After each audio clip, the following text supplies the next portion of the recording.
6. El 6. Gloria a Jesús. Mas estas cosas sucedieron como ejemplo para nosotros, para que no codiciemos cosas malas como ellos codiciaron. Ahí está. Está diciendo aquí el apóstol, vamos a ver eso como una advertencia. Estas cosas sucedieron como ejemplo para nosotros. Nosotros no podemos hablar del Antiguo Testamento, de los Salmos, de la historia de David, de la historia de Sansón, de las grandes guerras de esos reyes, solo como una historia para animar una escuela bíblica de niños. No, aquí está diciendo, debemos mirar todas las cosas que pasaron allá como un ejemplo para nosotros. ¿Por qué? Para que no codiciemos cosas malas como ellos codiciaron. Ellos codiciaron. Recuerdan que cuando Moisés fue al monte a recibir la ley, duró allá un tiempo, no 40 días, ¿verdad? ¿Y qué hizo el pueblo? Le dijo a Aarón que le hiciera un becerro de oro.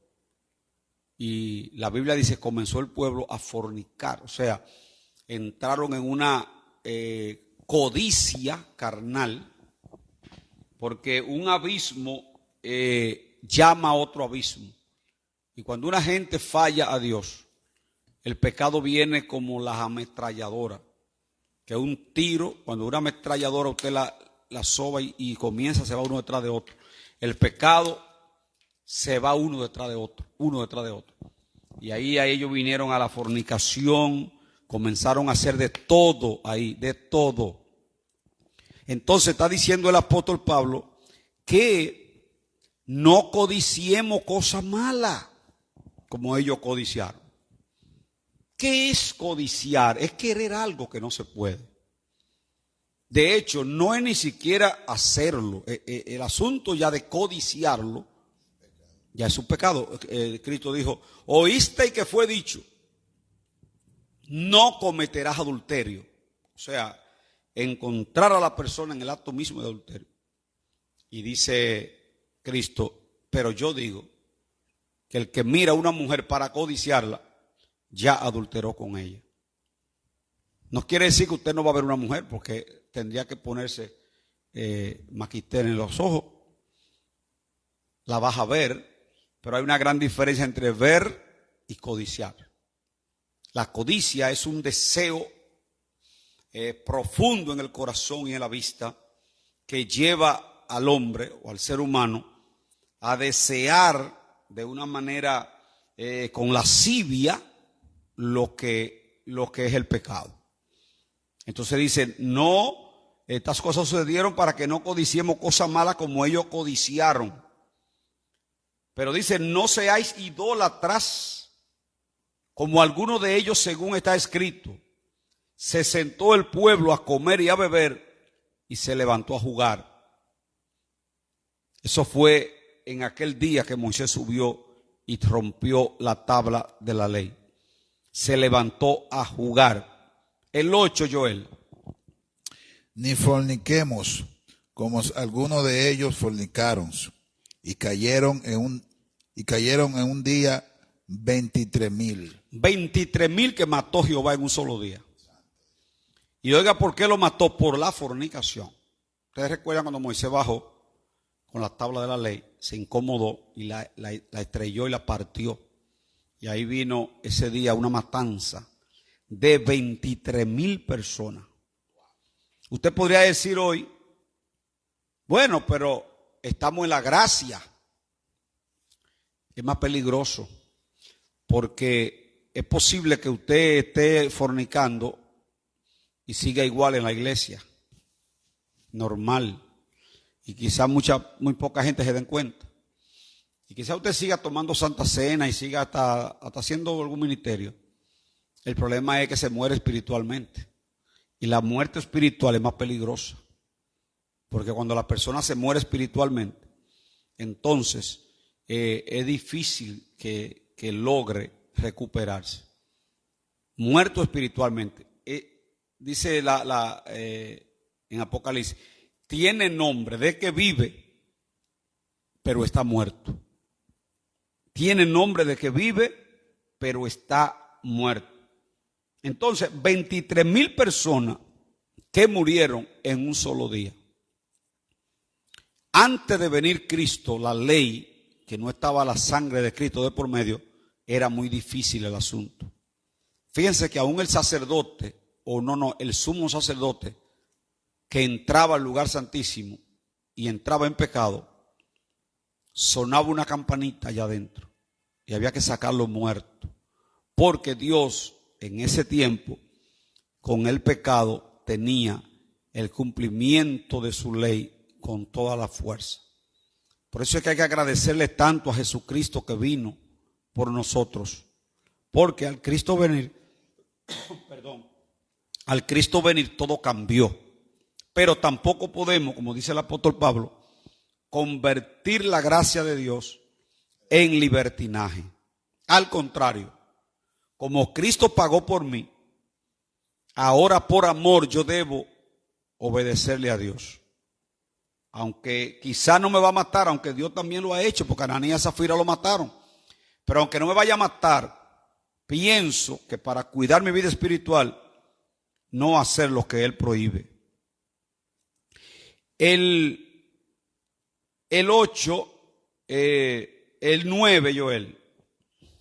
Ni tentemos al Señor, como también algunos de ellos le tentaron y perecieron por la serpiente. Ustedes recordarán aquella vez, ¿verdad?, que en el desierto una serpiente comenzó a picar al pueblo y murió una gran cantidad, picado por la serpiente. Entonces ahí fue que la Iglesia Católica lo ha tomado mal, donde Dios le mandó a Moisés a hacer una serpiente de bronce y que la levantara. El pueblo se estaba muriendo, eso es terrible, que muriéndose por la desobediencia. Y Dios le dijo a Moisés, hazte una serpiente de bronce, levántala. Y al pueblo, cuando descubra que la serpiente lo picó, que mire la que tú vas a levantar. Oye cómo la Iglesia Católica ha tomado eso para, tergiversando la palabra para engañar. Porque entonces la Iglesia Católica dice que las imágenes se pueden adorar. Y no era una imagen. Dios mandó a hacer esa serpiente Él mismo como un símbolo. Porque dijo el mismo Cristo, así como Moisés levantó la serpiente en el desierto, así el Hijo del Hombre será levantado, para que todo aquel que en él crea no se pierda, mas tenga la vida eterna. Entonces lo que Dios quiso hacer fue un símbolo para que ellos se le grabara que alguien iba a ser levantado, para que la picadura del pecado, que es lo que ha pasado con nosotros, se quite cuando lo miremos a Él. Por eso cuando nosotros miramos a Cristo, tú que quizá todavía no lo has aceptado, cuando lo mira, lo que el diablo te causó se va, porque es un símbolo. La serpiente simbolizaba a Cristo levantado, para que todo aquel que lo mire sea librado de la picadura de la serpiente, la picadura del diablo. Recuerden que el diablo se llama también la serpiente antigua. El 10. Estamos en 1 Corintios, capítulo 10, versículo 10. Sí, gloria a Jesús. Ni murmuréis, como algunos de ellos murmuraron, y perecieron por el destructor. Ahí está diciendo, ni murmuren. Ustedes recuerdan, ¿verdad? Coré. Yo sé que muchos de los que están mirándome ahora saben lo que pasó con Coré. ¿Qué fue lo que hizo Coré? Es lo que está diciendo ahí. No murmure como algunos de ellos murmuraron y perecieron por el destructor. Recuerda cuando Coré le dijo a Moisés, tú no vas a seguir al frente. O tú crees que nada más eres tú Dios, tú crees que tú eres Dios. o que Dios solamente habla por ti. No. Nosotros también tenemos palabra de Dios. Y ese fue el día que Moisés le dijo, bueno, ustedes creen que pueden hacerlo, no hay problema. Los que estén conmigo, que vengan para acá. Y los que estén contigo, que se pongan de aquel lado. Y la Biblia dice que dijo Moisés, si Dios no hace algo nuevo hoy, no me llamó. Pero si la tierra se abre y se lo traga vivo, Dios me llamó. La tierra se abrió y se lo tragó a todos. Perecieron por estar murmurando. La murmuración es un pecado que algunos lo pasan por alto como algo normal, pero son uno de los pecados que Dios aborrece, porque la murmuración va acompañada de la hipocresía. O sea que cuando una persona murmura, regularmente nunca está dispuesto a decírselo cara a cara a quien está, de quien está hablando. Entonces, por la murmuración perecieron por el destructor. El 11, Joel. Y estas cosas acontecieron como ejemplo y están escritas para amonestarnos a nosotros, a quienes han alcanzado los fines de los siglos. Exactamente, están escritas y acontecieron para amonestarnos a nosotros, a quienes han alcanzado los fines de los siglos. En este caso Pablo, en su tiempo, y a nosotros. Nosotros si fallamos, si caemos en estos errores, es porque queremos.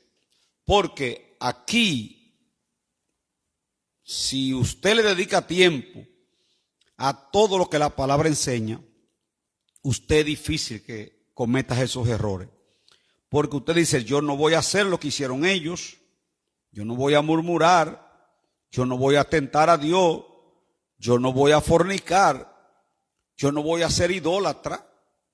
La palabra idólatra, casi en los evangélicos, como que uno casi no la menciona porque como que nadie piensa que hay cristianos idólatras. Sin embargo, son muchos los casos que yo he visto de gente que aún en la iglesia y todavía no han sido libres de la idolatría. Personas que están en la iglesia y todavía tienen imagen en su casa, tienen recuerdos y no salen de eso, y a veces son maldiciones que tienen ahí. A veces porque se lo dio su abuela, se lo dio su mamá. Hay muchas formas de idolatría. También hay idolatría de cuando usted pone cualquier otra cosa en lugar de Dios. También eso es idolatría. Le acontecieron para ejemplo y están escritas para amonestarnos a nosotros, a quienes han alcanzado los fines de los siglos. El 12, Joel. Así que el que piensa estar firme, mire que no caiga. Óigalo bien, el que piensa estar firme, oye, dice el apóstol, es el que piensa, porque regularmente el que está muy firme casi nunca se vanagloria, ni anda diciéndole a los demás su fuerte que es. Cuando un cristiano te dice a ti, yo estoy firme, yo soy una persona que busco a Dios, ese es el que está más flojo. Por eso es la advertencia aquí. Si piensa que está firme, mira que no caiga. ¿Por qué está diciendo esto? Porque aquí nadie está totalmente fuera de una caída. Cuando usted piensa que cualquiera puede caerse, número uno, usted va a tratar de mantenerse agarrado de Dios, no con su fuerza, con la de Dios, pero también usted va a tener misericordia con el que cayó.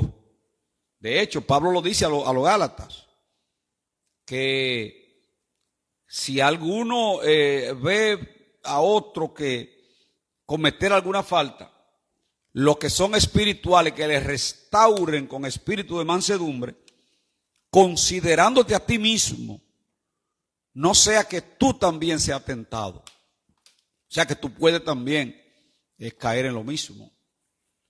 Entonces, si tú crees que estás firme, asegúrate de no caerte. El 13, Joel. no os ha sobrevenido ninguna tentación que no sea humana, pero fiel es Dios que no os dejará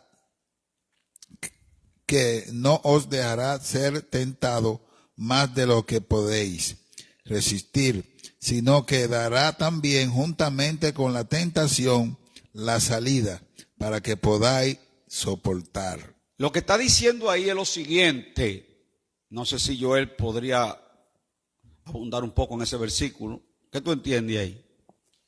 Bueno, yo entiendo en esa parte ahí que no hay ninguna tentación, como dice la palabra, que no sean humanas. Gloria a Jesús. O sea que el humano la puede aguantar. Que la podemos aguantar, sí. Gloria a Jesús.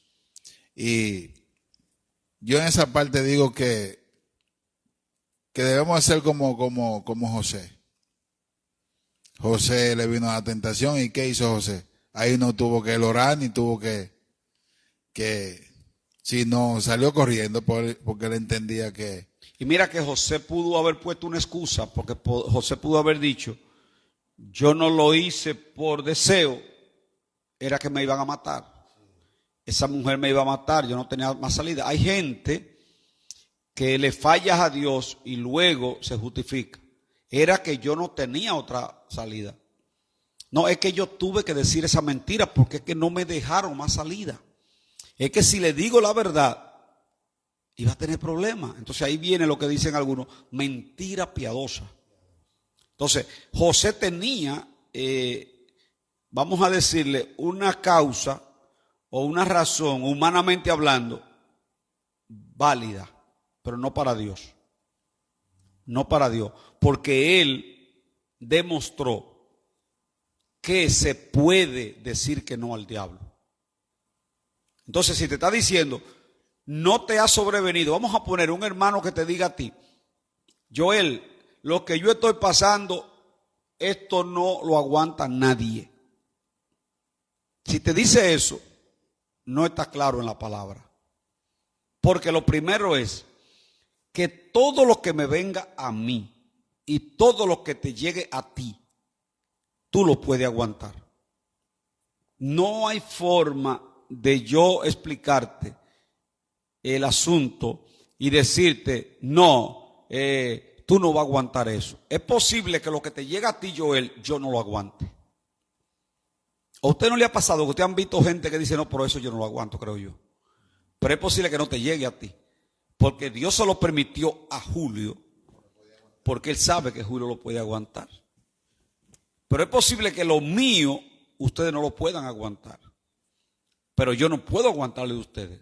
Porque Dios, fíjense que los seres humanos, una cosa que cuando uno la analiza, señores, más de 5.000 millones de habitantes en el planeta Tierra, ya va en 7.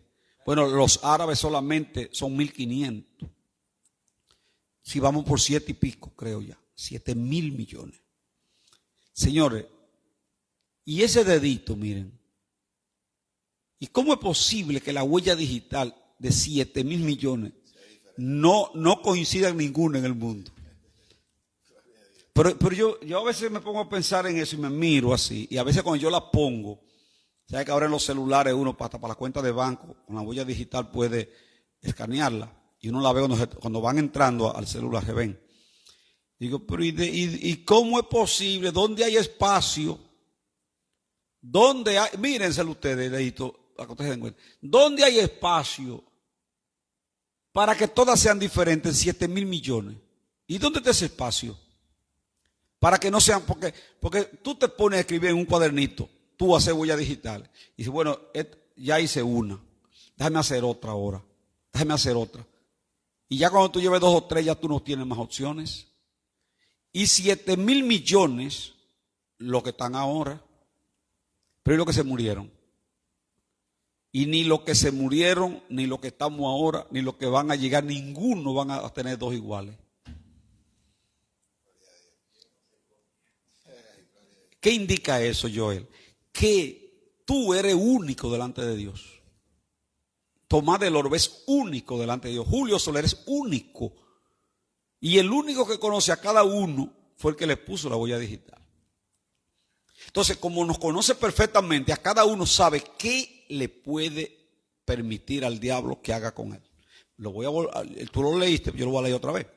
No le ha sobrevenido ninguna tentación que no sea humana. O sea, que usted no la pueda aguantar. Pero fiel es Dios, que no os dejará ser tentado más de lo que puedan resistir, sino que dará también juntamente con la tentación. ¿Qué dará, Joel? Juntamente con la tentación, ¿qué dará?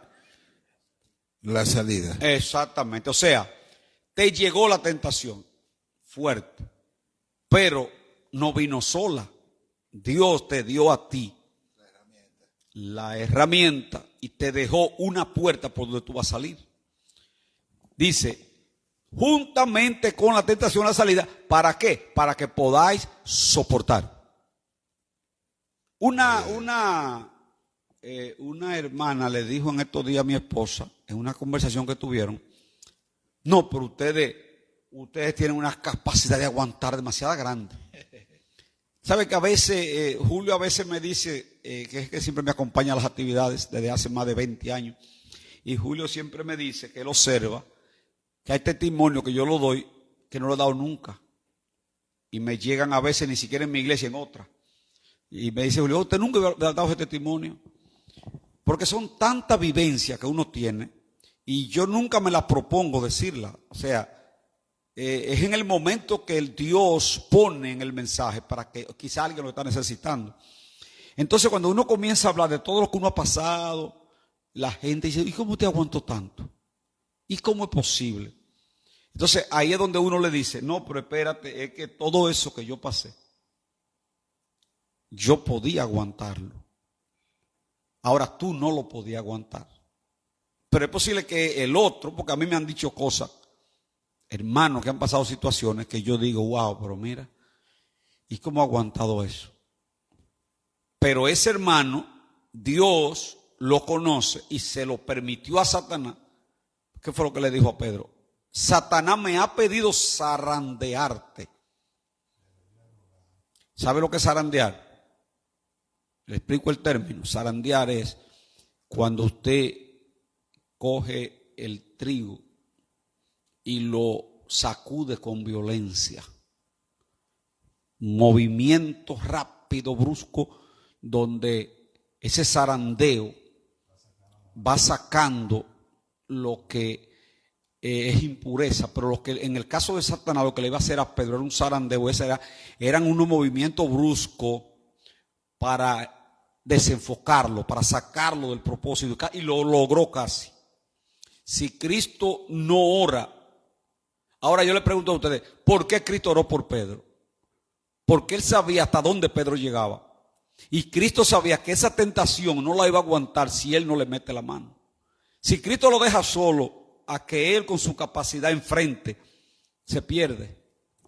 Pero Cristo le dijo, yo he orado para que tu fe no falle. Por eso aun cuando lo negó, después lo mandó a buscar. O sea, lo que te quiero decir, que esa prueba que tú estás pasando ahora, tú que me estás mirando ahora o me va a ver después, habla con el que te conoce, con el que te puso la huella digital, que nada más la tienes tú. Miren, la ciencia médica en los últimos años, creo que en este siglo, del siglo XX para acá, no, ya en el XXI creo que fue donde pudo descubrir el genoma humano. Eso fue reciente, la ciencia, lo que dice Daniel 12, genoma humano. Es donde han podido descifrar lo que es el gene del ser humano. Y descubrieron ya lo que es la célula madre. ¿Qué es eso? Bueno, al usted nacer, en el ombligo de la mamá está la célula madre, y los científicos descubrieron que si esa célula que usted, cuando le cortan el ombligo, esa célula madre la pueden guardar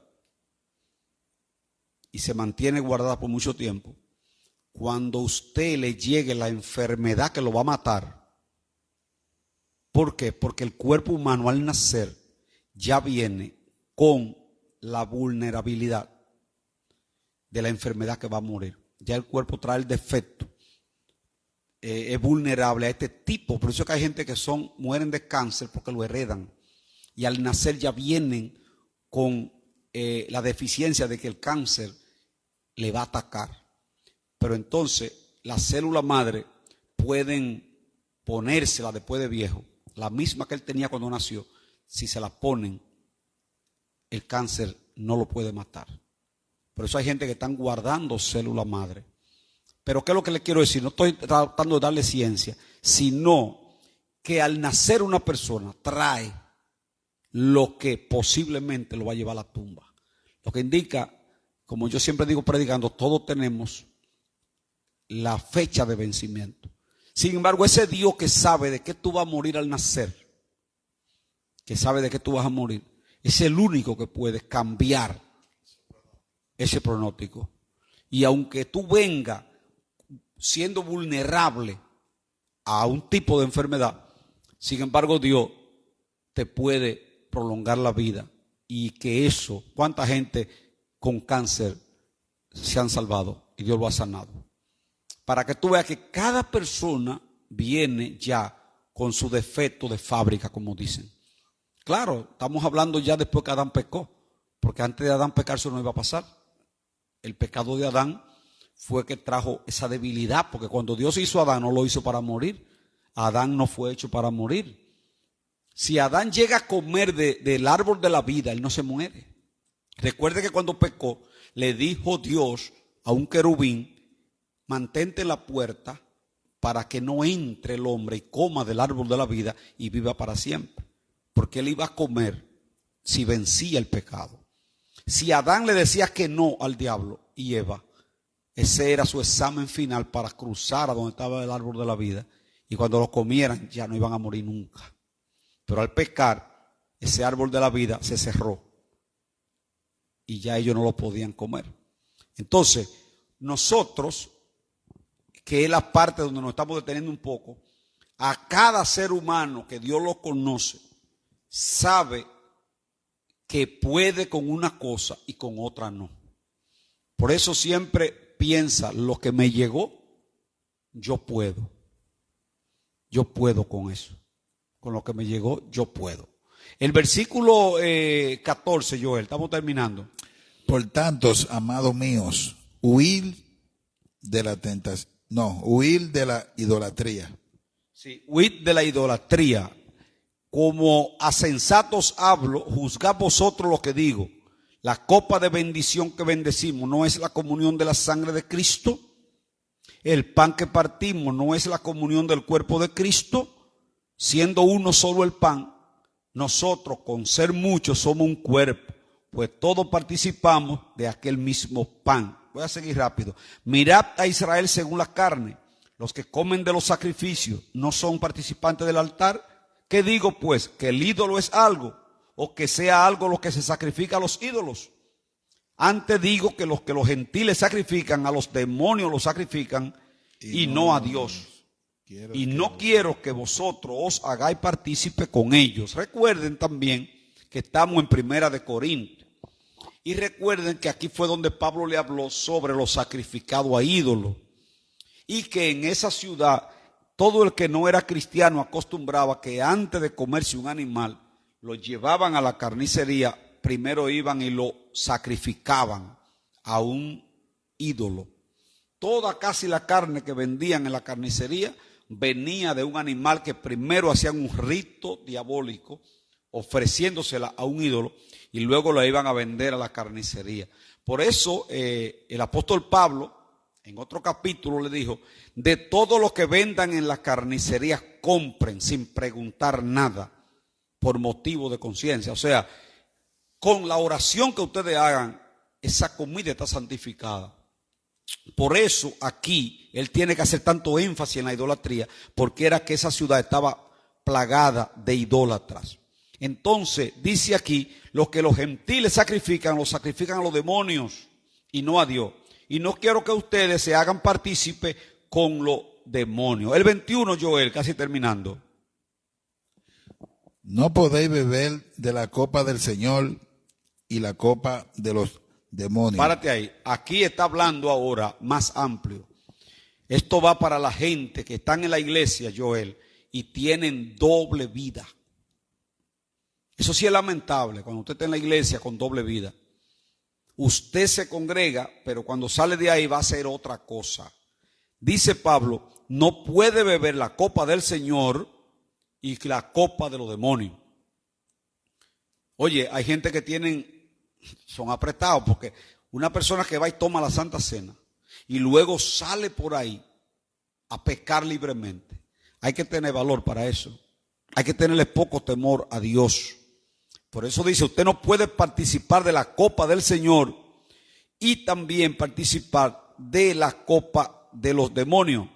El 21, no podéis beber de la copa del Señor y de la copa de los demonios. No podéis participar de la mesa del Señor, que es cuando estamos en la Santa Cena, y de la mesa de los demonios. El 22, ¿qué dice?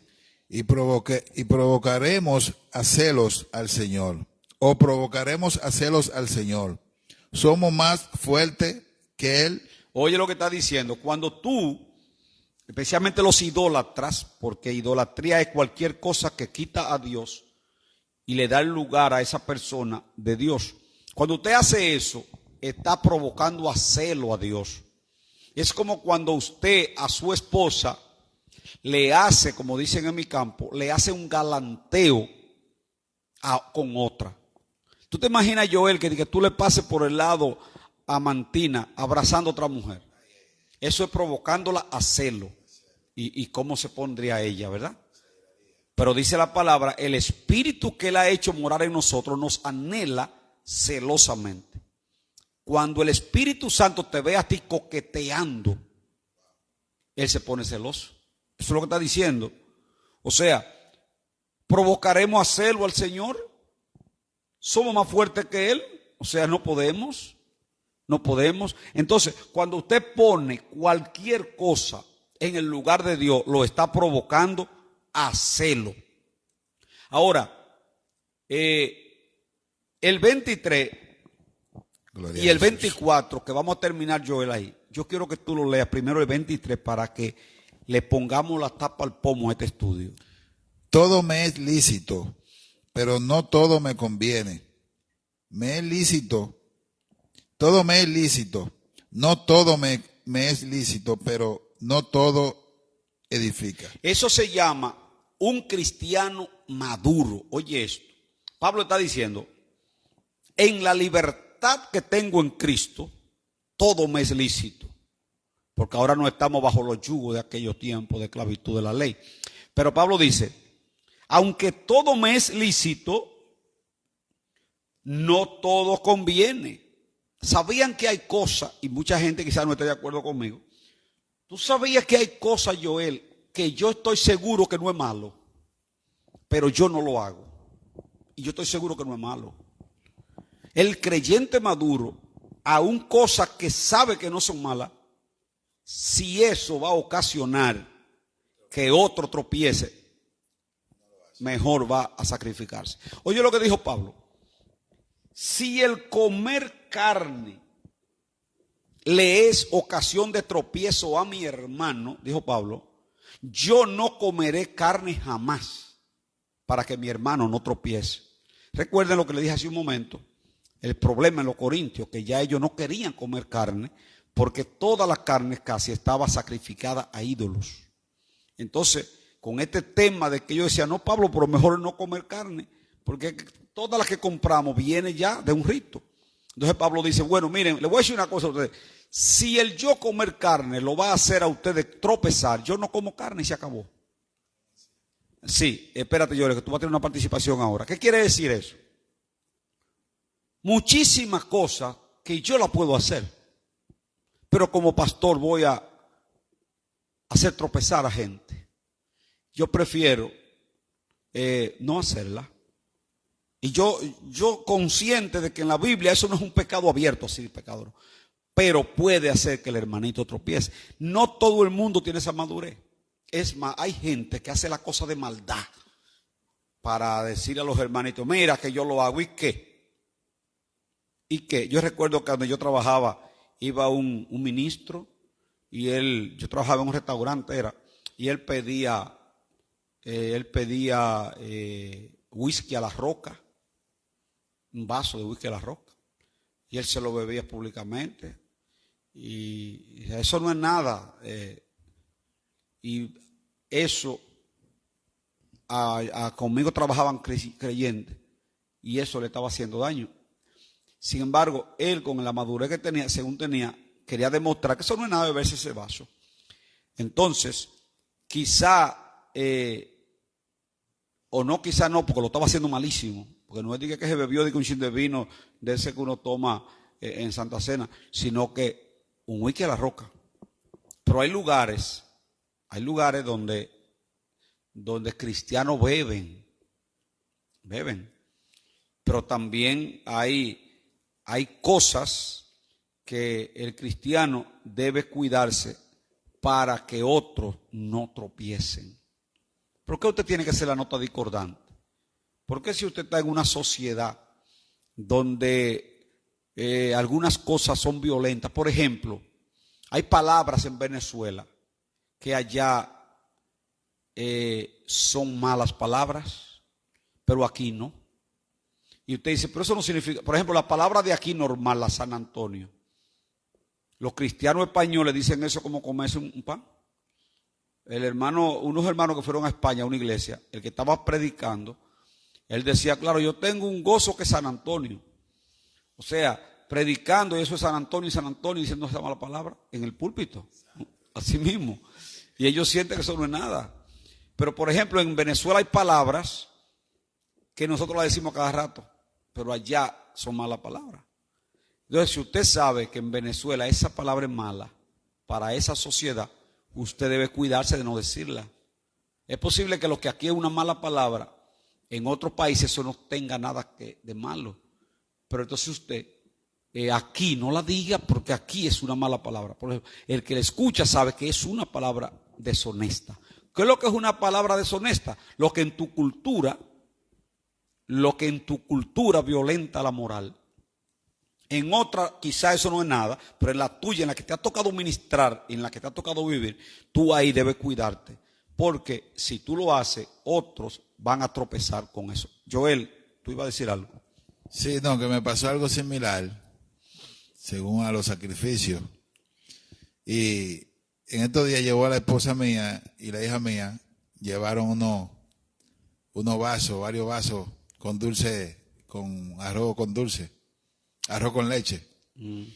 Pero yo sé de dónde proviene eso y sé quién lo hizo. Y le gusta mucho ese arroz con leche. Sí. A alguna persona. Sí, que era de que se la ofrecen al niño Jesús. Ay, sí, al niño Entonces, de antorcha. La niña mía, ya yo le he instruido en eso. Le he dicho que cuando ella vea por ahí que están dando de que vaso de arroz con leche o cosas así. No es que el arroz con leche es malo. No, ahora hay personas que hacen esos ritos. Sí, exactamente. Y si tú lo sabes, porque si no lo sabes, no te va a hacer nada. ¿Ves? Sí, pero yo sabía y me llevaron varios vasos. Escúchame que Pablo dijo, si tú vas a la carnicería, compra y no pregunte.